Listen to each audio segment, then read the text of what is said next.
In 1995, I acquired a book, Preparation for Death. Up to that point, I had the habit of saying matins and lauds in the morning. After this, I would read something spiritual for a little while. Sometime later in the morning, we would have our family rosary here in the house.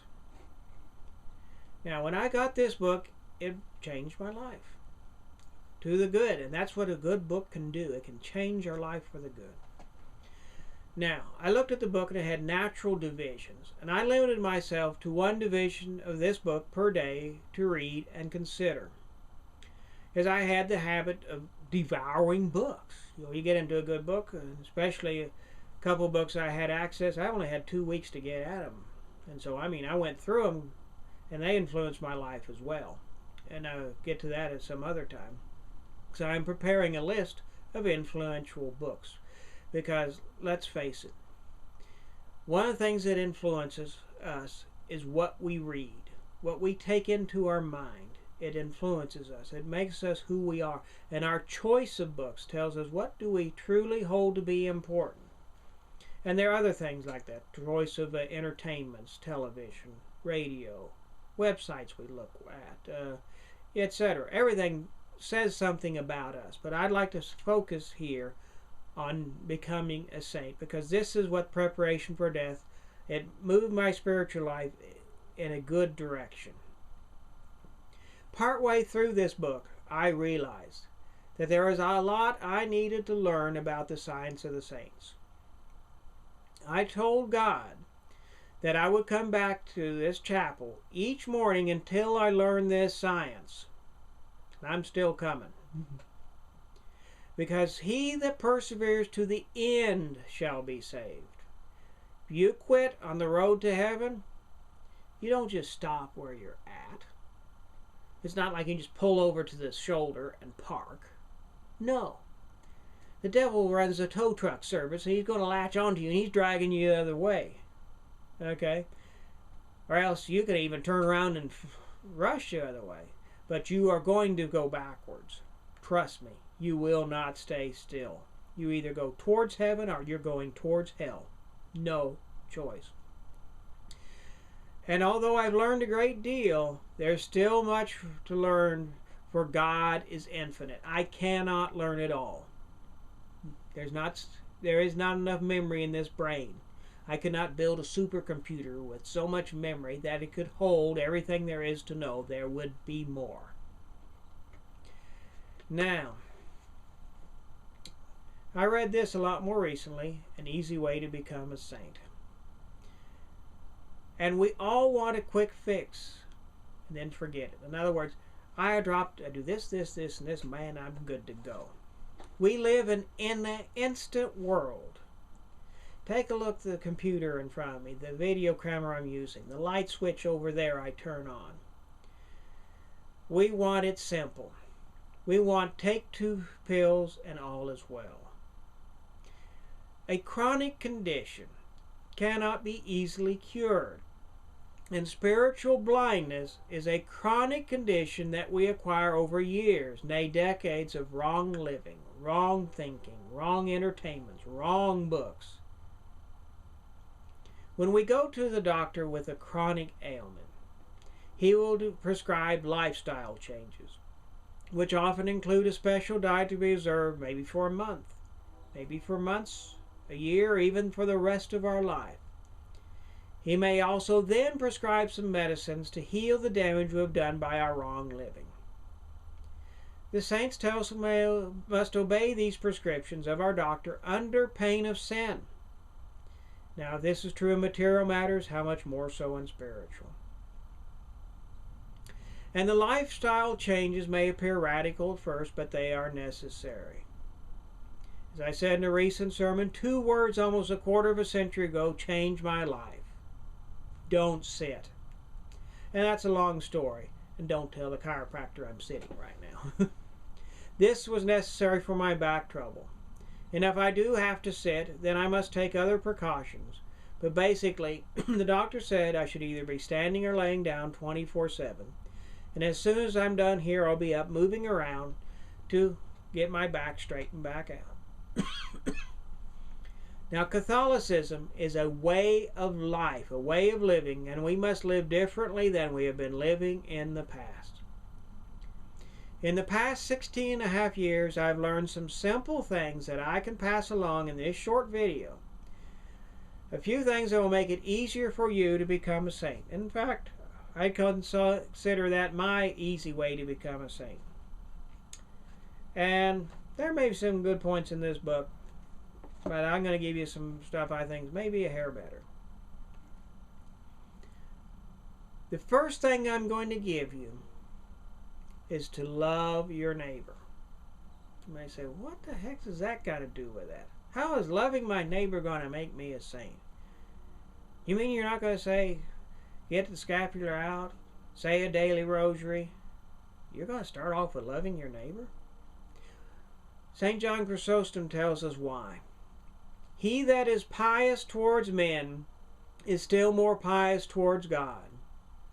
If we are not loving our neighbor, then we are not loving God. God is a God of love. In fact, some say that God is love. If we are hateful, then we are not loving the God of love. St. Teresa of Avila says that the surest sign that we are keeping the two great commandments, that is, the commandments of love of God with our whole heart, soul, mind, body, and strength, and our neighbor as ourself, which we find in both the Old and New Testaments, is that we should really be loving our neighbor, for we cannot be sure if we are loving God. So we'll start with love of neighbor. And I want you to focus on that. Do good to your neighbor. What did Jesus say in the Sermon on the Mount? Love your enemy and do good to those that hate you. So love all men, whether they hate you, love you, do good to you, slap you in the face, call you all manner of evil, steal your goods, steal your reputation. I don't care. You love everybody. Every man, woman, and child on earth. Love. Our God is a God of love. And that's where we will start. But I planned this video to be more of something on spiritual exercise. And was discussing this with a few other people. And I said, well, put in love of neighbor. I said, man, I missed it. That's why I wanted to focus on that to begin with. Because love your neighbor. Now I'm going to go back to 1995, specifically July 15th. The last day I was preparing to make the total consecration to Jesus through Mary. That's the one in St. Louis de Montfort. I had read his True Devotion to Mary, and if you get True Devotion to Mary, I want you to be absolutely careful on that.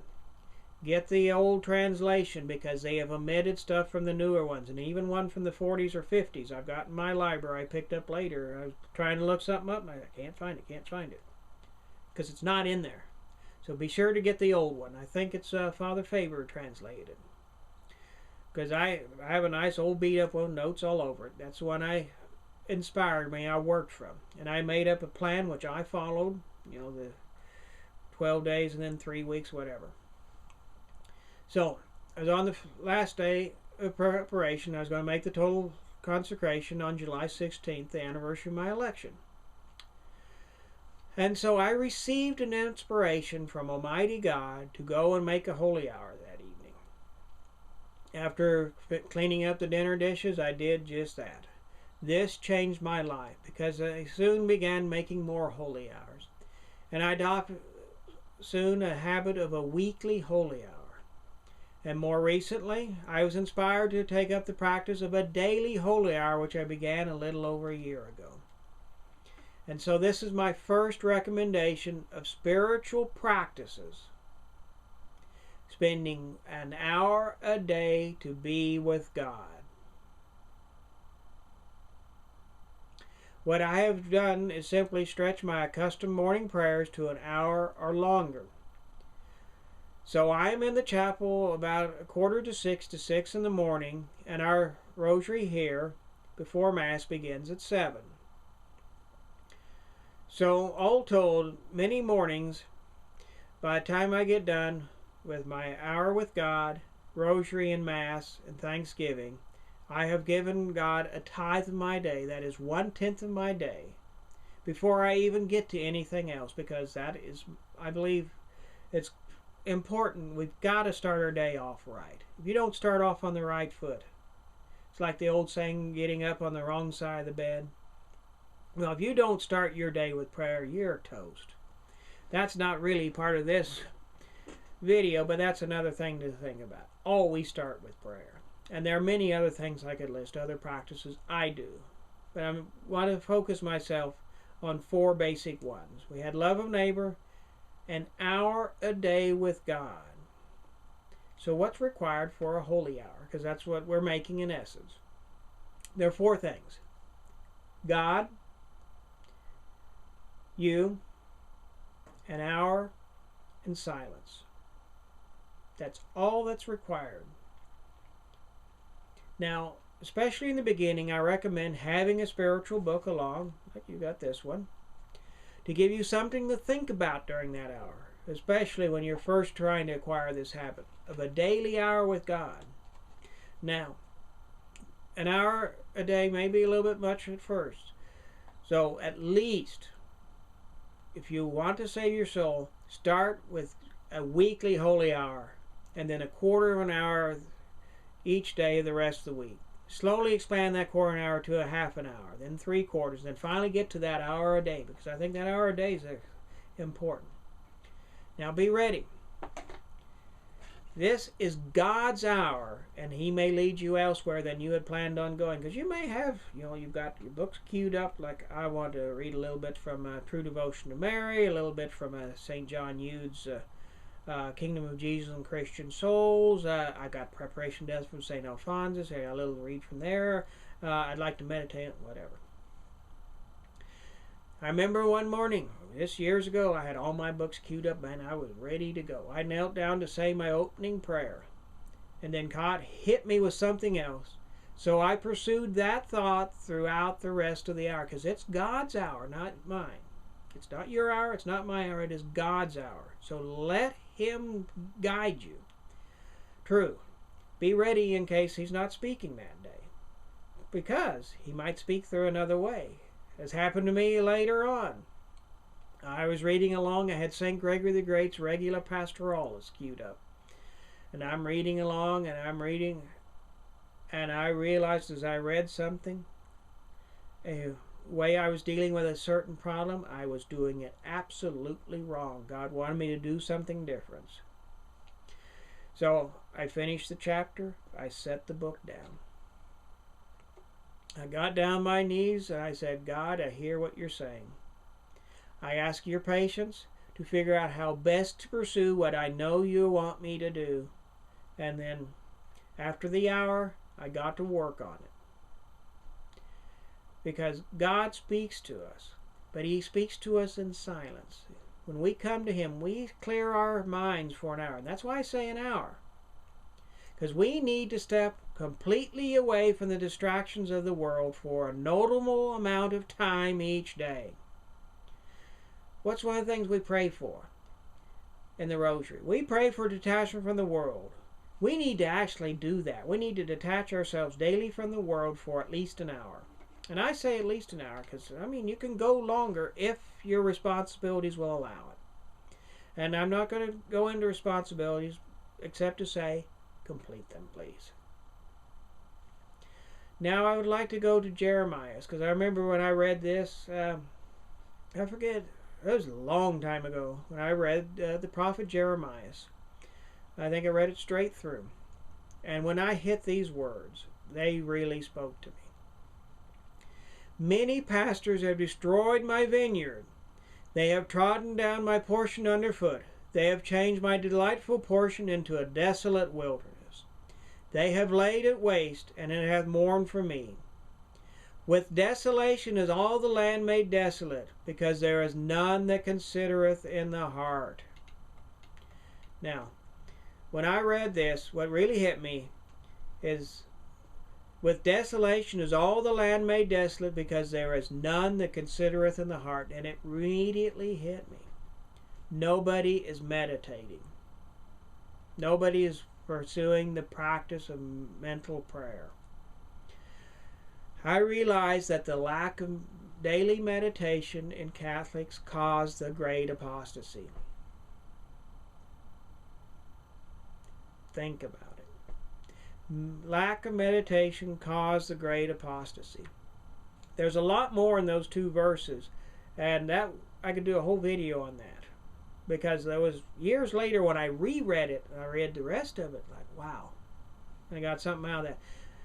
So I resolved to beef up my own meditation.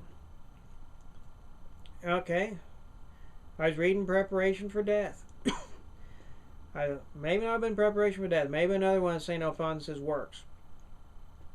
He quotes this very quote, and he says, all of the spiritual authors tell us that we want to become a saint, meditate. That's what he says in essence. And I said, yeah, I knew that's what that was about. See, God will guide you.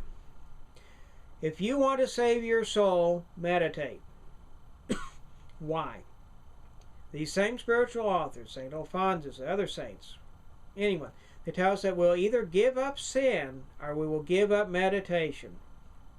So salvation is extremely simple. You want an easy way to become a saint? You don't need this whole book, although he mentions meditation. Not powerfully enough, I don't think. Because I don't think you can get powerfully enough. I'm probably going to be too weak. But if you want to save your soul, meditate daily. You want to go to heaven, meditate daily. You want to become a saint, meditate daily. You want to have a happy life, meditate daily. And that is on spiritual things, obviously. Because you already meditate.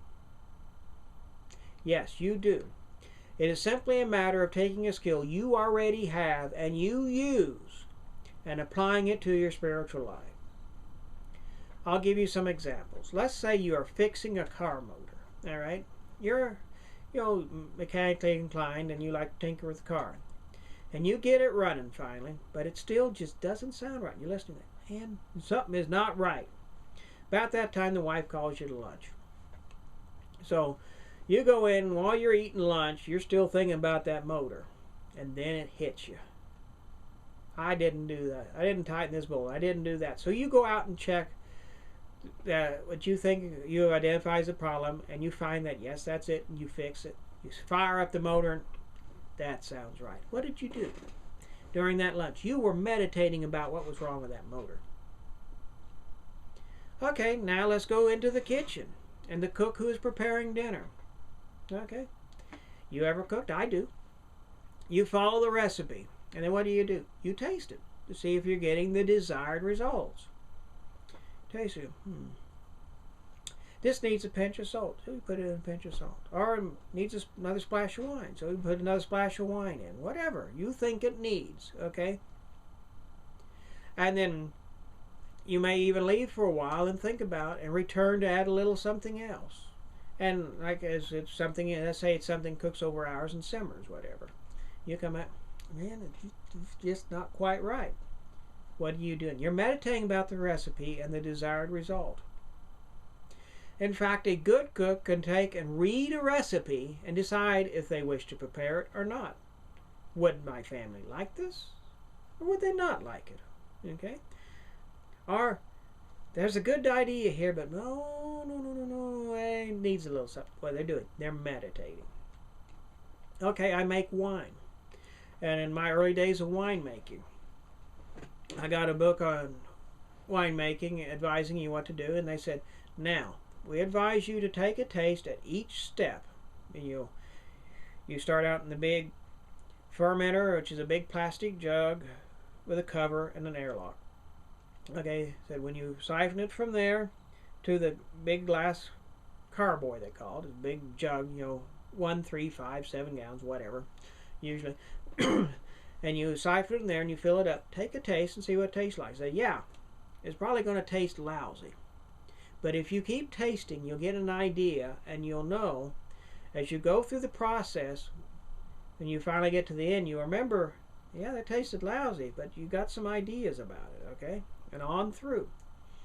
Because I remember one batch of wine, and when I went from the plastic fermenter to the carboy, I tasted it, I go, oh man, is that good? What are you going to be when you grow up? It was good, and it was excellent. It was one of the best wines I ever made.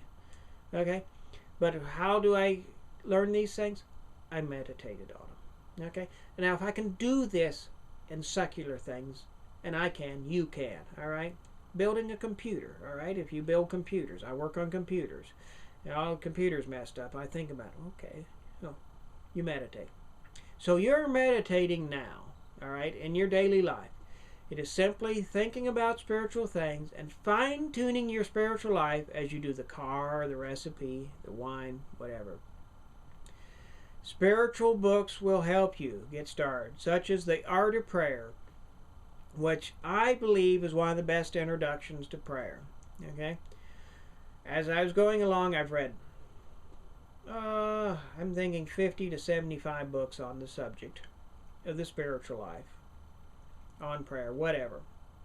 I know someone said I hadn't studied enough. Well, I agree with them on that one point. I have not studied enough on the spiritual life because I'm still above ground.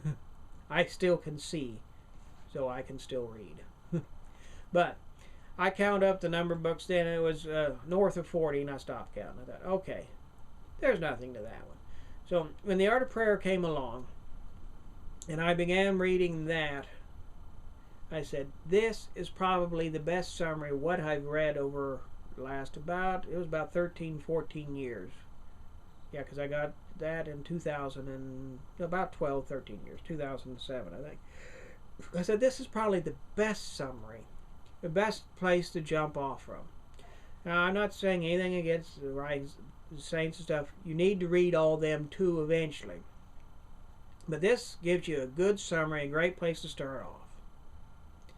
So, the second essential in this video of becoming a saint is to meditate daily without fail. Find a method that works and just do it. Now, I'd like to go into another book, The Devil, which is a fascinating book. And I'd like to read. Now, dear readers, we must conclude. The misfortune of most men is that they know not how to conclude. They hear a discourse, they read a book, and go to their business or their pleasures without having asked themselves, what is the result of this in relation to my personal conduct? What is the warning that Providence now gives me?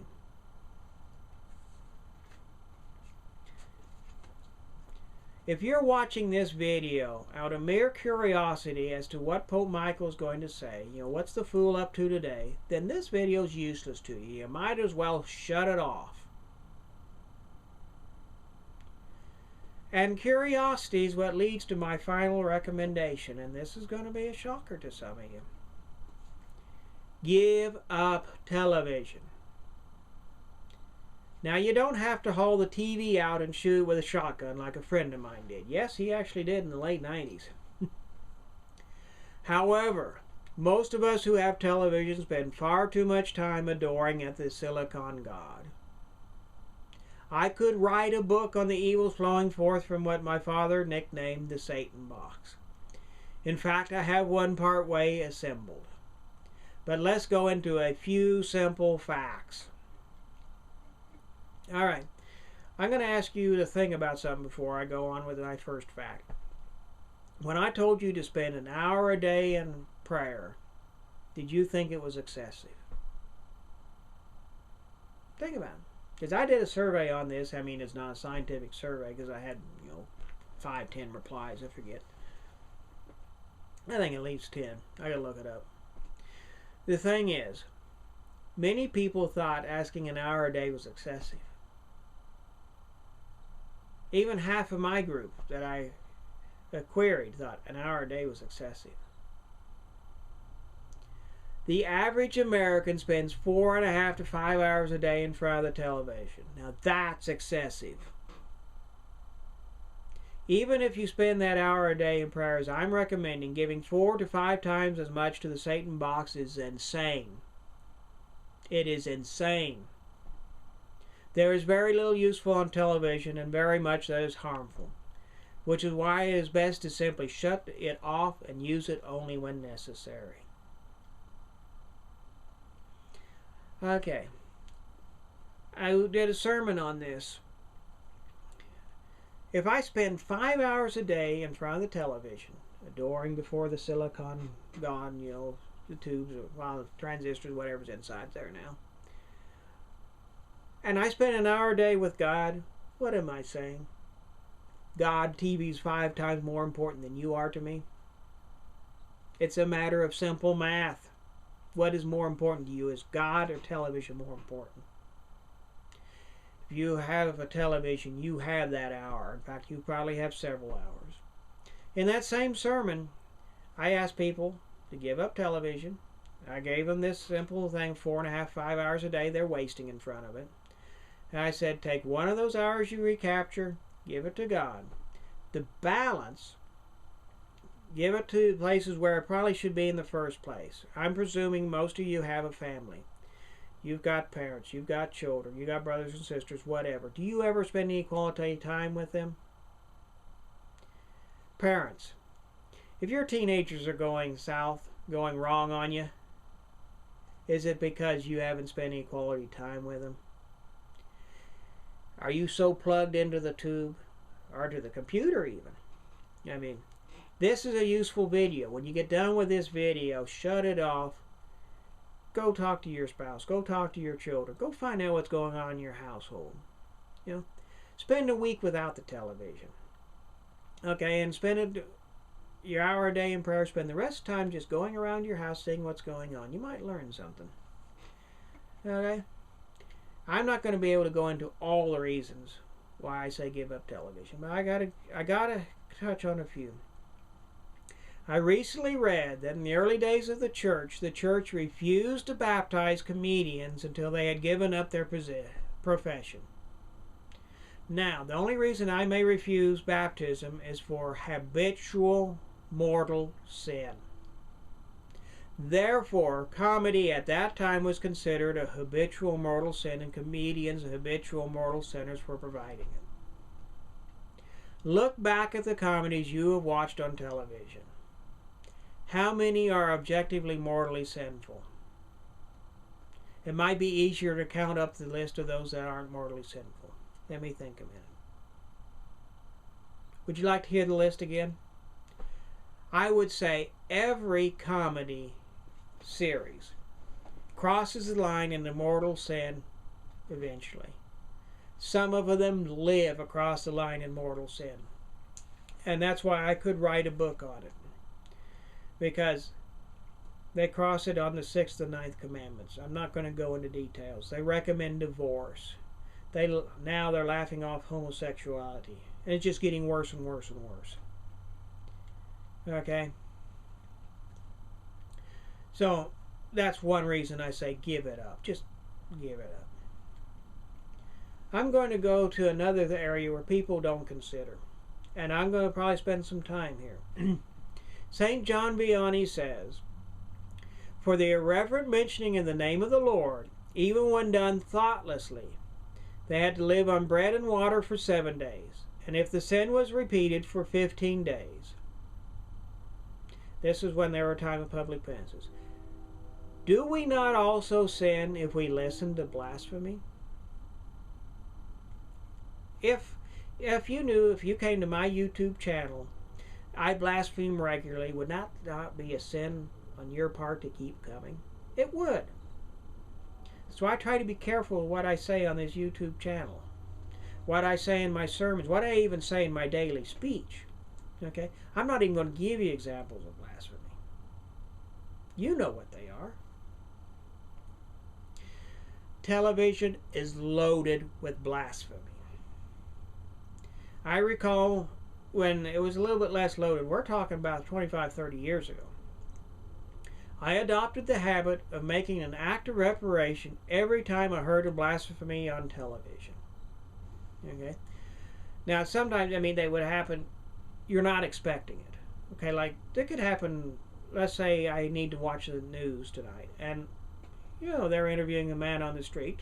Blasphemy is going to pop out. Jesus, Mary, Joseph, I love you, save souls. Immediately coming down. Shortly after I made this resolution, a movie came up on television. There were so many blasphemies in the first 5 minutes I could not follow the storyline, so I left the room. I was just going, Jesus, Mary, and Joseph, I love you, say, Jesus, Mary, and well, you know what the heck's going on? I'm out of here.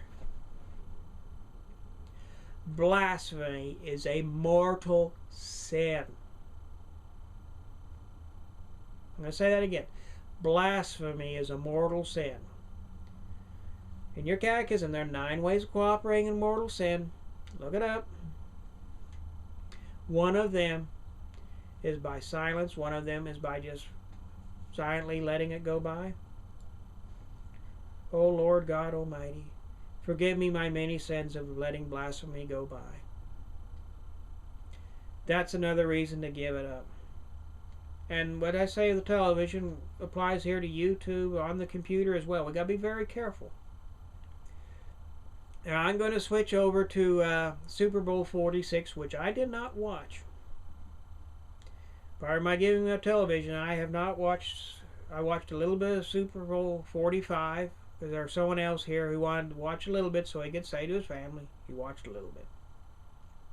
Okay. I'm glad I didn't watch 46, although I don't have a habit of watching the halftime shows. When I did have the television habit, and yes, it is an addictive habit. It's a habit of sin. And I could go into long details. I could write a book, and I'm writing it. But I want to go into this one. The halftime show was actually a satanic ceremony. Think about it. And I think I just saw something today. I didn't put it in here. The Grammys, they did one over there too. Satanic ceremonies openly on television. And if you watch closely, the doctrines of devils permeate television, especially in the fictional section. It is disgusting. It is dangerous to the faith. It is sinful. It's got to go. I've been meditating upon this. I gave up television completely almost a year ago. I mean, I wasn't watching much before that.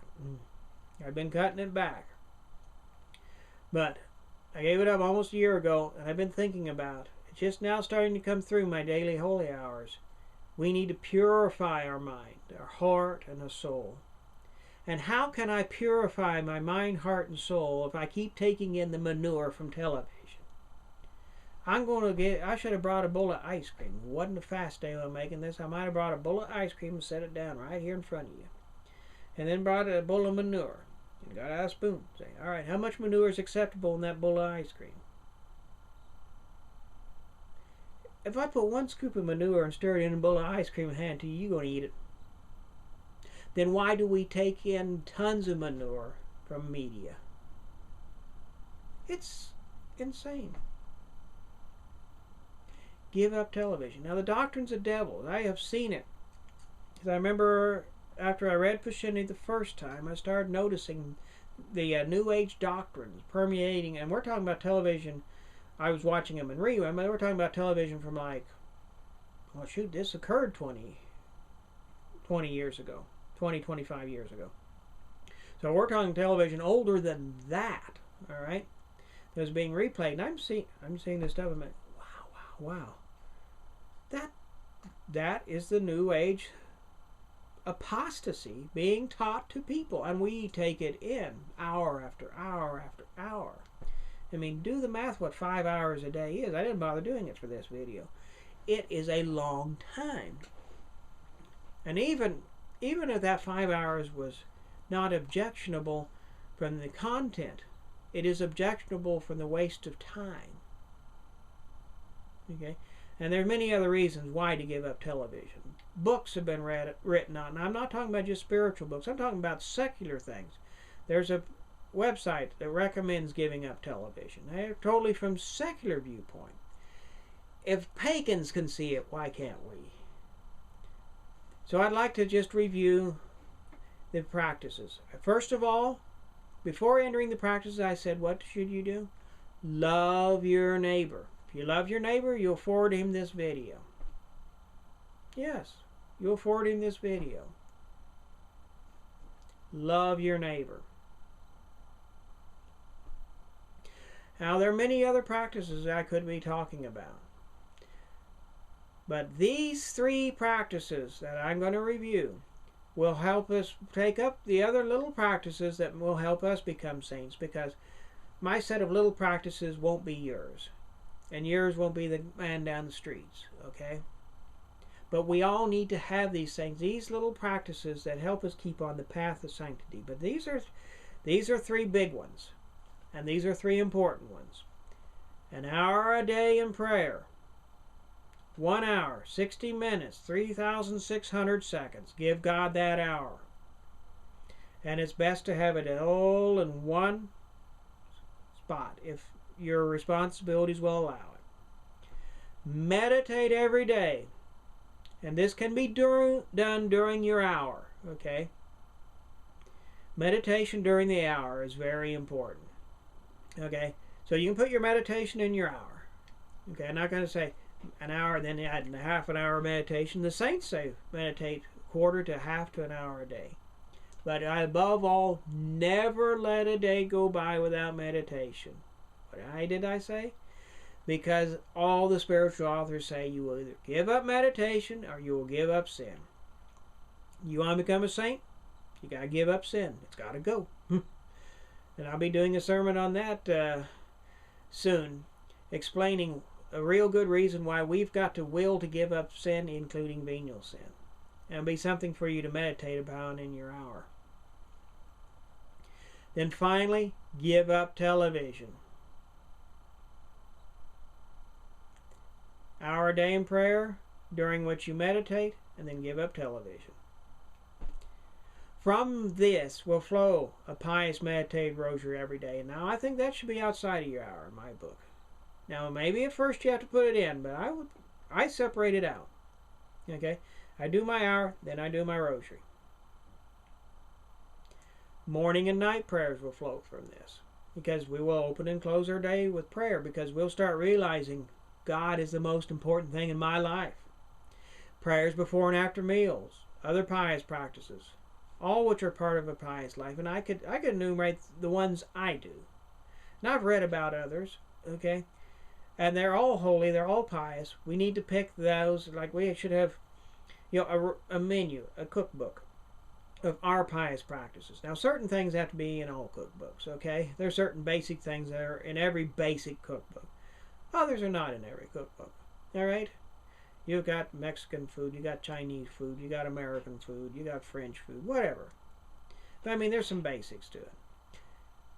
So, we need to have our spiritual cookbook. And as we're doing our spiritual reading, and that should be part of our hour, be time spent in spiritual reading, because it's the spiritual books, especially in these times. Jesus said, let he who reads understand. So read so to understand. Okay? But by these 3 means, our day in prayer, during which we meditate, and giving up television, we will purify our mind, heart, and soul, and thus begin on the road to sanctity. Now, by persevering to the end of our life in these practices, and purifying ourselves, and working to become a saint, we can truly hope for eternal happiness in our true home in heaven. We can find an easy way to become a saint. It takes some work, but I'll tell you what. If we even left aside the eternal benefit of eternal happiness in heaven, the happiness you gain here on earth from these 3 things will be worth it. But then you add in heaven, I think you'll agree with me. After you do this for a while, you'll be very glad you watched this video, and you'll be very glad you adopted my advice. And with that, I ask you to pray for me, a sinner, that I persevere to the end. And I will pray for you that you will take up these practices and start on the road to becoming a saint. Because you will never become a saint if you don't start. And when's a good time to start? Now is the acceptable time, according to St. Paul in the Scriptures. Don't put it off to tomorrow. Start on it now. You get done with this video, go pull the plug on the TV for a week. Your life will change. You'll find that hour you'll be able to start meditating. Your life will change. And I hope I have brought you something that will change your life for the better. I hope I have taught you an easy way to become a saint.